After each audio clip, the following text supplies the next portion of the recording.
Dios les bendiga, amados hermanos. Es una bendición el poder contar con la vida y estar acá nuevamente para presentar la palabra de Dios a cada uno de ustedes.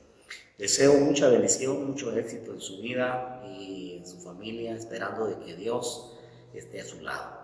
Para el día de hoy tenemos el estudio de la palabra de Dios y ya nos ubicamos en el Nuevo Testamento. Hemos estado viendo una serie de enseñanzas en el Antiguo Testamento, pero hoy estaremos ya trabajando este tipo de enseñanzas que tienen que ver con el Nuevo Testamento. Y como hemos venido hablando acerca de el Mesías y la preparación del nacimiento de Jesucristo que presenta el Antiguo Testamento, está hablando acerca de la presentación de Cristo como el Salvador del mundo, y Juan, que lo presenta como el Cordero de Dios. Así de que hoy vamos a comenzar a hablar acerca de este tema tan importante, la venida del Mesías, su nacimiento, su concesión, su nacimiento, su liderazgo y también su muerte y su resurrección. Vamos a pedirle a Dios para que Dios nos ayude para poder en esta mañana estudiar la palabra de Dios y que sea de mucha bendición para cada uno de ustedes. Amado Dios y Padre que estás en el cielo, bendito y alabado sea tu nombre ahora y para siempre por los siglos de los siglos. Señor, tú eres Dios que has fundado, Señor, los cielos y la tierra, y has creado, Señor, a la humanidad para tu adoración y para que te sirva, Señor, porque somos tus hijos, Padre. En el nombre de Jesús, Señor, ponemos esta enseñanza en tus manos, Señor, y te rogamos la bendición y la sabiduría tuya en nuestros pensamientos para que se ubiquen, Señor, para que cada uno de mis hermanos y amigos que están escuchando y viendo, Señor, este mensaje de tu palabra, Señor, sean edificados, tu palabra sea entendible, Señor, para la mente de cada uno de ellos, Señor. En el nombre precioso y maravilloso de Cristo Jesús, te lo pido, Señor. Amén y amén. Muy bien, vamos a comenzar leyendo la palabra de Dios porque es estudio de la palabra de Dios y merece también, pues, darle la ubicación para este tema también, la lectura de la palabra del Señor. Dice Mateo 1:23, he aquí una virgen concebirá y dará a luz un hijo y llamará su nombre Emmanuel, que traducido es Dios con nosotros. Dios está con nosotros.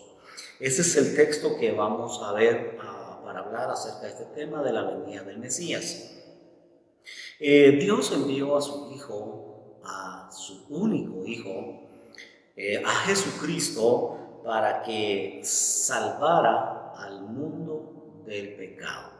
Y para salvar al pecador, a cada hombre, a cada mujer que ha estado hundido en la miseria y la desesperación por los pecados que agobian la vida del ser humano, y Satanás, que se ha empeñado en destruir las vidas a través del pecado, como lo hizo a través de Adán.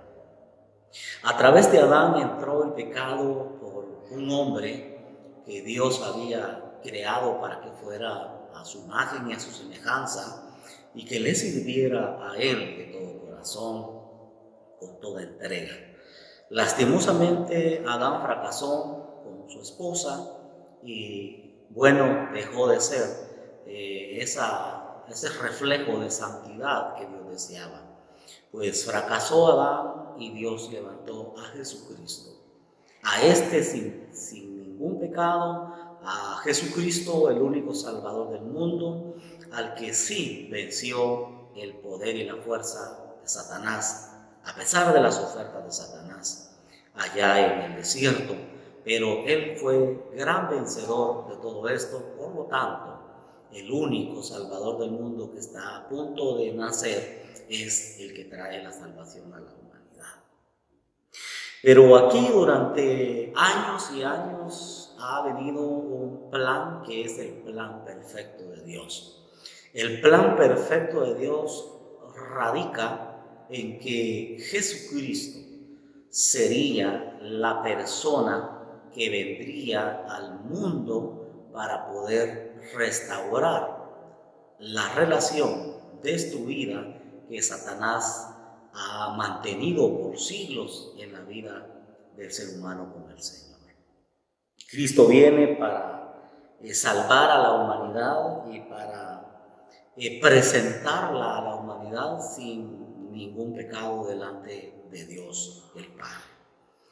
Está ese plan eterno de Dios que dijimos ya al inicio. En todo el Antiguo Testamento se habla acerca de los animales que eran la representación simbólica de Cristo o el tipo de Cristo, que es lo mismo que estoy diciendo acerca de este sacrificio que se hacía a través de animales. Por muchos años se ha preguntado la raza humana y dicen, bueno, ¿por qué Dios, un Dios tan santo y tan puro, se complace en la sangre de los animales que eran sacrificados? Pues es un Dios que ama, que tiene sed de sangre. Pues déjame decirte que no es que Dios tenga una sed de sangre o que Dios esté interesado en la muerte de muchos animales.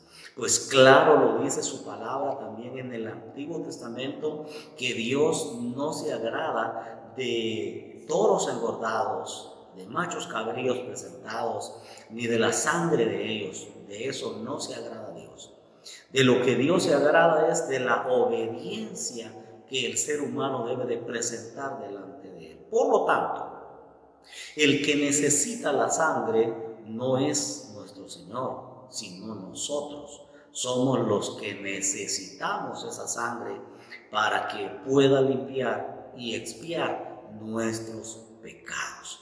La presentación de la sangre de Cristo, la de Él y no la nuestra, ni la de ningún otro animal, es el sacrificio perfecto de Dios, planificado en los siglos para la bendición y la redención de la humanidad.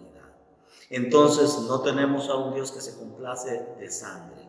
Dios no pide sangre, Dios pide obediencia. Y pongamos esto en su lugar, porque es un tema bastante discutido por los enemigos de la fe, por los enemigos de la palabra de Dios. Pero no es cierto que esto que Dios está cediendo de sangre. Pero era la representación, dije, y la necesidad que el hombre tenía, y tenía que presentar un animal cada vez que el hombre fallaba delante de Dios. Pero hoy tenemos acá el hecho de que el Señor, nuestro Padre Celestial, nos presenta a Jesucristo, el que viene a nacer en el mundo y a convertirse en hombre, porque hablando de Cristo, su divinidad es al 100% y su humanidad también es al 100%.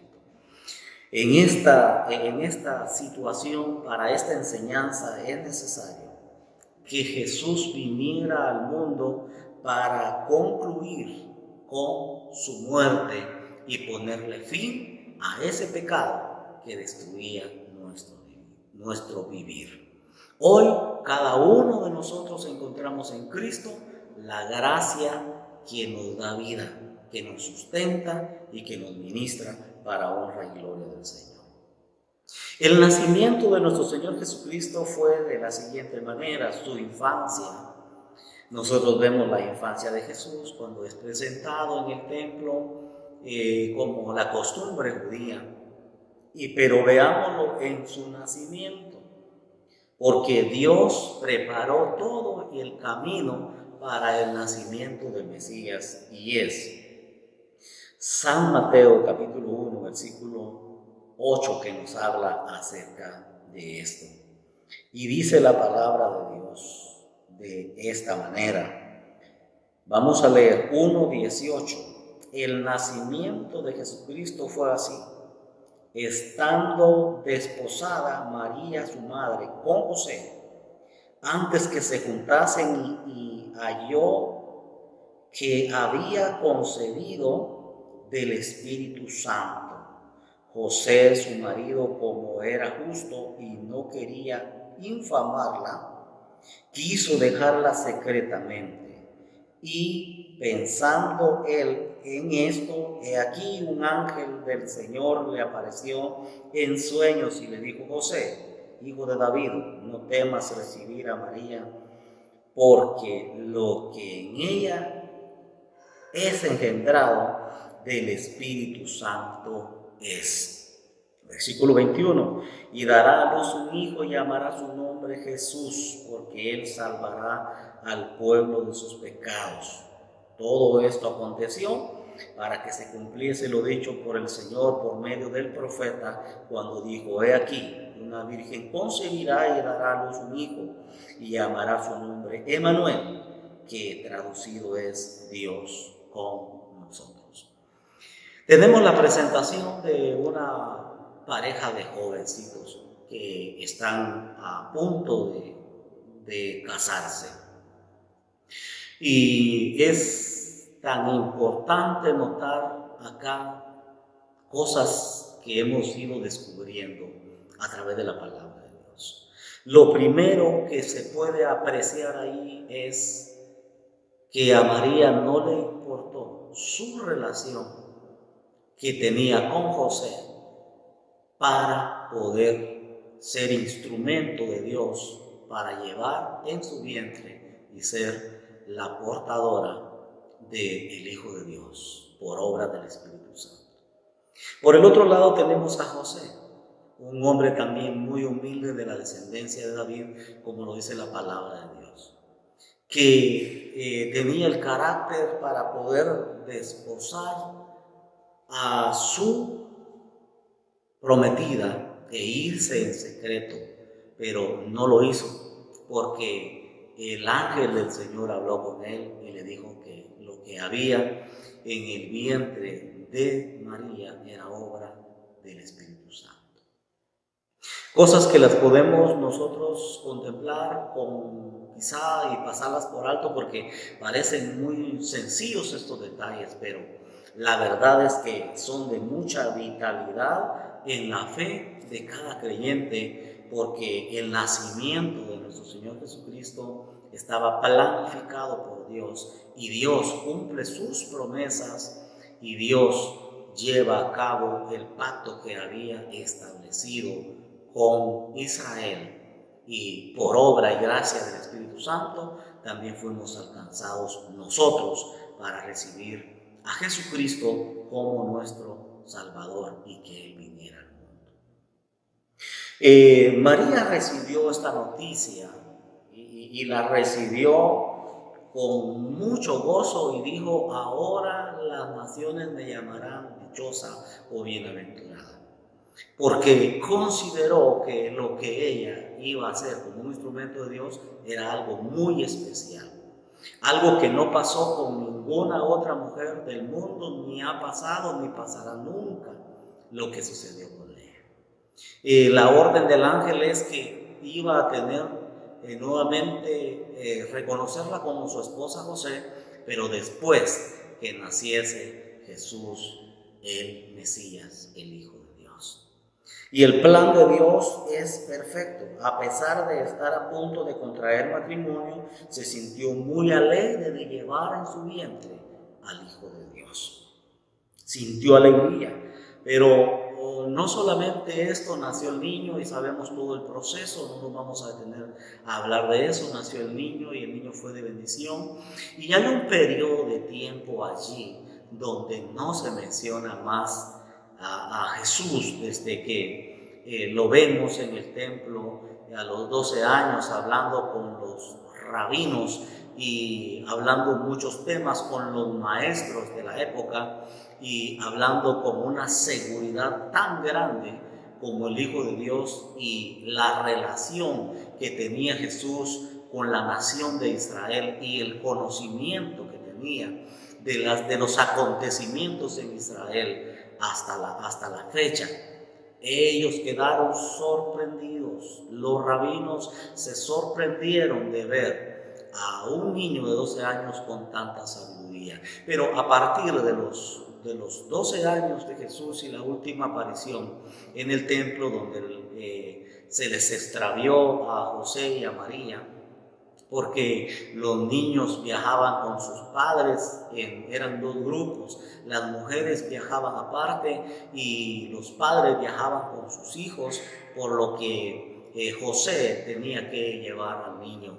Pero cuando se juntaron y vieron que no estaba con María, José se confió que probablemente estaba con María y María se confió que estaba con José, y luego pues donde se dieron cuenta que con ninguno de los dos estaba, fueron y lo buscaron por todas partes y preguntaban por un niño y daban las características, pero nadie dijo dónde estaba, hasta que llegaron al templo y se dieron cuenta que ahí en el graderío del templo Jesús estaba enseñando cosas que eran para ese tiempo y para hoy, para el ojo humano y la mente humana, incomprensibles, porque lo que de Dios viene es incomprensible a la vista de los hombres. Entonces la conversación de un niño de 12 años tenía realmente a los principales rabinos de la época admirados. El conocimiento completo y la relación que tenía también con Dios y el conocimiento que tenía de Israel.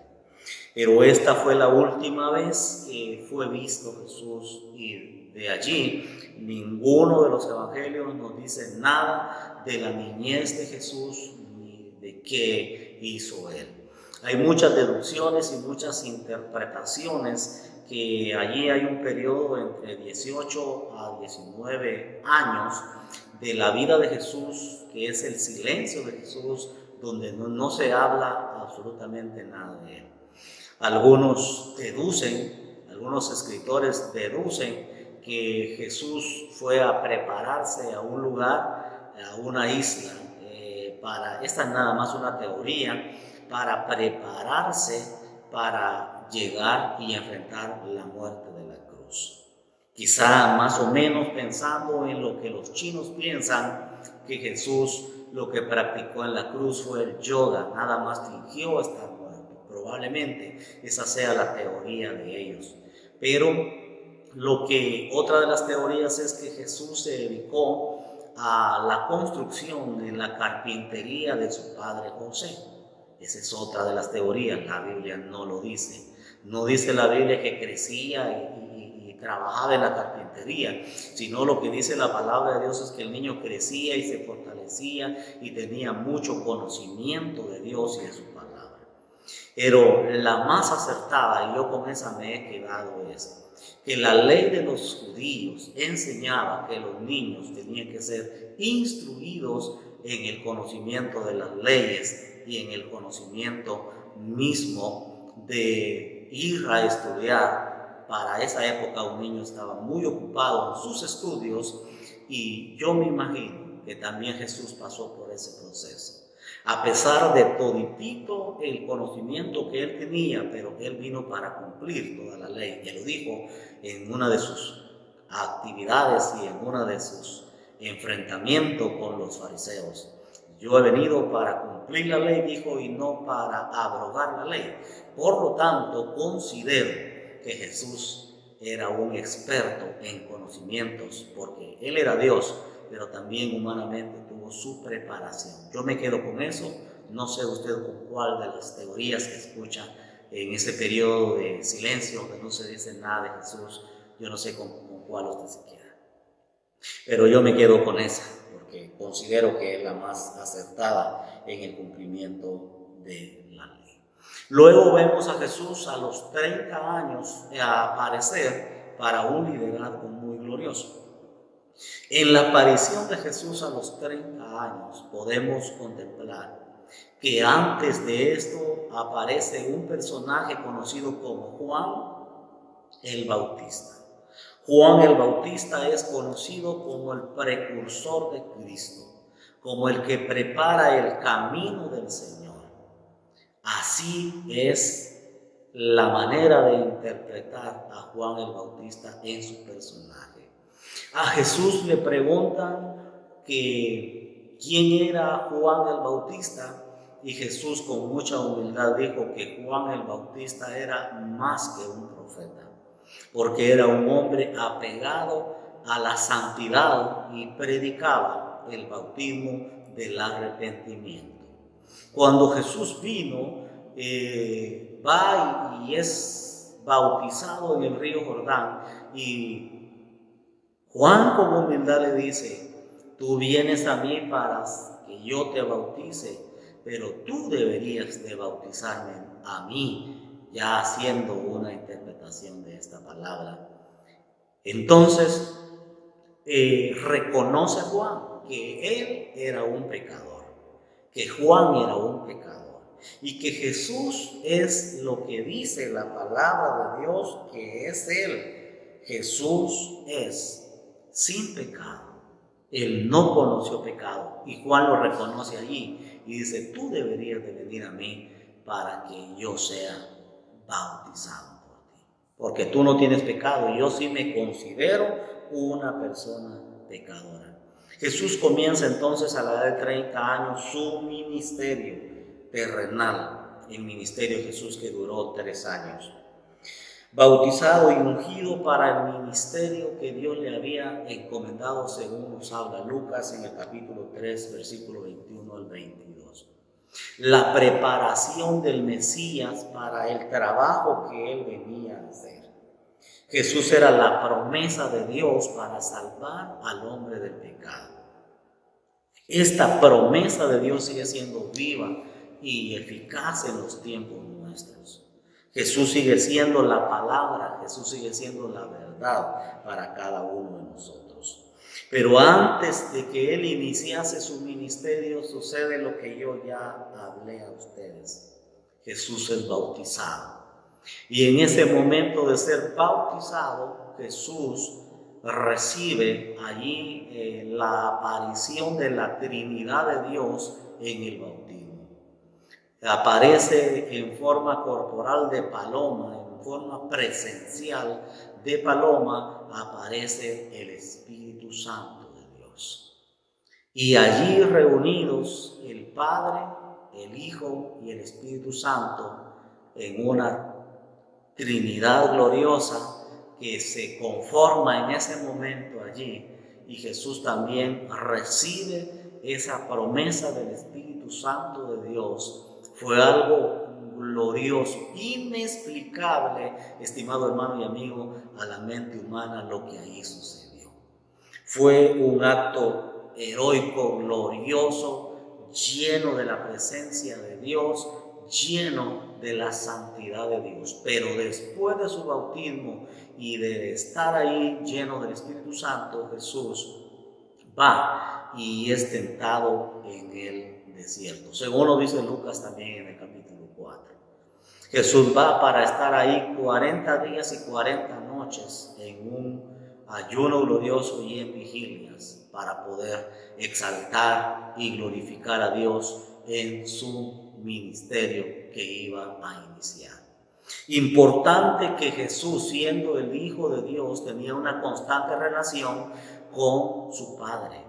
Cuanto más nosotros, que somos de los mortales de la tierra, deberíamos de mantener esa relación con Dios y mantenernos en constante anhelo de recibir el Espíritu Santo de Dios y de hablar con Dios y llenarnos de Dios para que Dios nos use. La mayoría de líderes quieren que Dios los use, pero no quieren buscar a Dios humillados para recibir la persona del Espíritu Santo y la presencia del Espíritu Santo, el bautismo del Espíritu Santo, y poder ayunar y vigilar delante de Dios como devoción para ser llenos del poder de Dios. Y que cuando nosotros ministremos, seamos eficaces en lo que vamos a hacer. Que cuando nosotros reprendamos en el nombre de Jesús a los demonios se vayan como también lo hacían en el ministerio de nuestro Señor Jesucristo. Jesús, después de la tentación, vemos que tiene poder y autoridad, porque Él ya los tenía, pero ahora viene con una fortaleza grande. Ha vencido al príncipe de este mundo, al que se mueve en la hueste de maldad. A Él lo ha vencido. al que ataca tu vida, al que ataca tu matrimonio, el que ataca tu relación con tu vecino, el que ataca la relación con tus hermanos en la iglesia, el que ataca la relación entre tus pastores, el que ataca la relación entre tus amistades, a este Jesucristo lo ha vencido. Pero nosotros lo vemos imposible de vencer porque nosotros no buscamos a Dios de una forma extraordinaria. Si quieres ver la gloria de Dios, comienza a buscar a Dios y Dios te bendecirá y Dios derramará de su Espíritu Santo sobre tu vida desde ahora y todos los días que tú vivas sobre la faz de la tierra. La autoridad que Jesús tenía para sanar y perdonar pecados le trajo problemas. Y la vida del cristianismo es una vida de problemas y no sabemos qué problemas tan serios se vayan a levantar de aquí en adelante.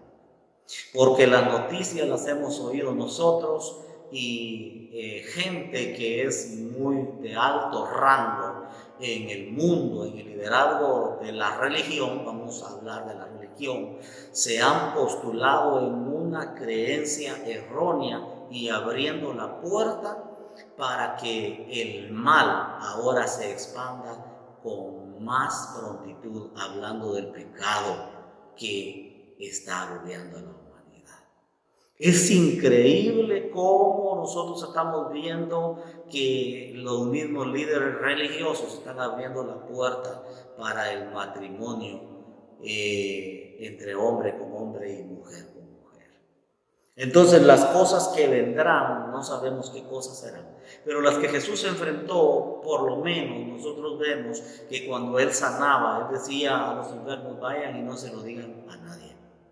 Al endemoniado le dijo lo mismo, que fuera y contara nada más a los de su alrededor, a los de su casa, que dijera que había sido liberado. Pero a pesar de todo esto, una de las cosas que más enardecía a los líderes religiosos de la época, como los rabinos, los escribas y los fariseos, que se movilizaban en ese ambiente, lo que más les dolía es que Jesús dijera, tus pecados te son perdonados. Porque según ellos esto era una blasfemia contra Dios. Cuando fueron al cautiverio a Babilonia, aprendieron la lección que no debían de idolatrarse a nada ni a nadie, pero trajeron otro problema. Y el problema que trajeron fue que se mezclaron tantísimo en las prácticas de la ley, que la ley era más grande que el mismo Jesús que ahora tenían por delante. Y no lo pudieron reconocer. Y Jesús les dijo en una oportunidad, ustedes son ciegos y un ciego no puede guiar a otro ciego. Los dos caerán en el mismo agujero. Ellos no podían entender porque se cegaron de tanto conocimiento. Así tenemos a muchos predicadores el día de hoy y a muchos líderes que se les ha llenado la cabeza de tanto conocimiento que ya ni Dios tiene poder para ellos sobre ellos, sino ellos ya son infalibles, ya se consideran dioses porque han considerado que tienen mucho conocimiento.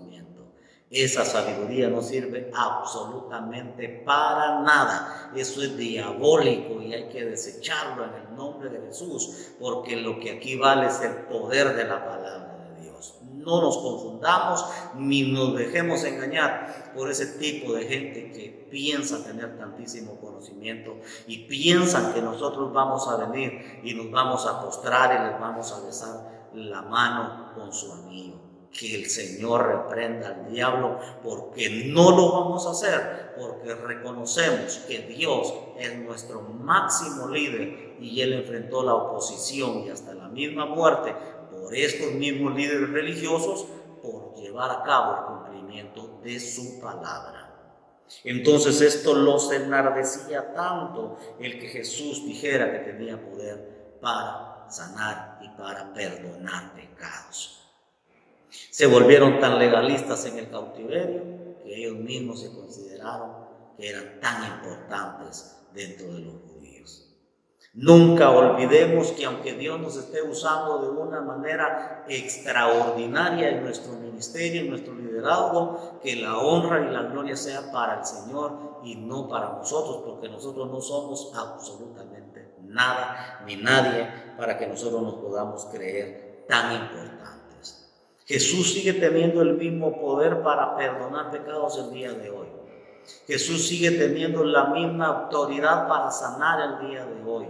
Si no hemos visto el poder de Dios manifestado en la sanidad y el poder de Dios manifestado en el perdón de los pecados de una forma masiva y gloriosa, es porque nosotros no hemos seguido los pasos del Señor antes de iniciar su ministerio. Y es el tiempo de la oración. El tiempo que le debemos dedicar al ayuno, a la lectura de la palabra de Dios, porque es la demanda del Señor. Parece que también nosotros nos hemos convertido en los que están dictando quién se pierde, quién se salva, quién no se salva. Nosotros no somos dioses, no nos toca a nosotros esa parte.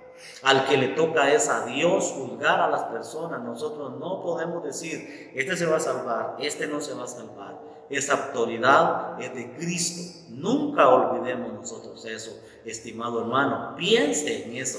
Nosotros no somos diosesitos para decir quién se salva y quién no se salva. Deje que todos vengan a la iglesia como estén, dice la palabra de Dios, que tienen que venir. El que arregla la vida de esa persona es Dios a través del Espíritu Santo, si esa persona se humilla delante del Señor. Entonces, el perdón está de parte de Jesús y Él es el que lo puede dar. Pero tenemos otro acontecimiento después de todos estos sucesos. Tenemos ahora que Cristo fue llevado a la muerte. La misma predicación y las mismas palabras que Él decía lo llevaron a la muerte. Y algo que el diablo desconoce realmente en la vida y en los planes de Dios y en el ministerio de Jesús es que el diablo no entiende lo que está sucediendo.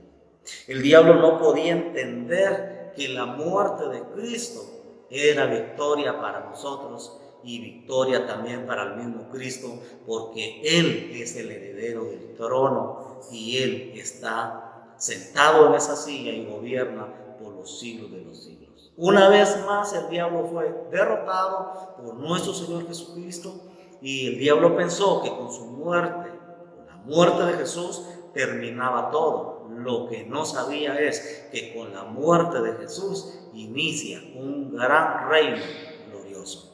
Y el mensaje que se predicaba de parte de Jesús también era de que el reino de los cielos se había acercado, como también Juan el Bautista predicaba el arrepentimiento y el perdón de pecados. Ahora Jesús dijo que el reino de Dios se había acercado y estaba ya en medio de la humanidad.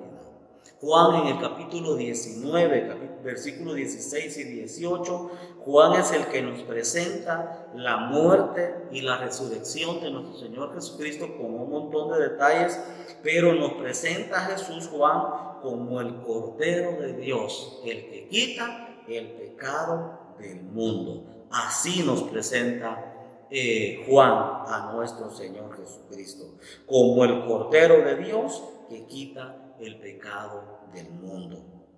Entonces, después de tantos esfuerzos por la expiación de los pecados de Israel, porque Israel fue una nación que Dios le dio tantísimas oportunidades como aún en el día de hoy Dios ama a Israel y le tiene promesas gloriosas de salvación. Después de tantos esfuerzos por expiar los pecados de Israel a través de los animales, ahora aparece nuestro Señor Jesucristo con la gran oportunidad de salvación para todos aquellos que puedan venir a Él.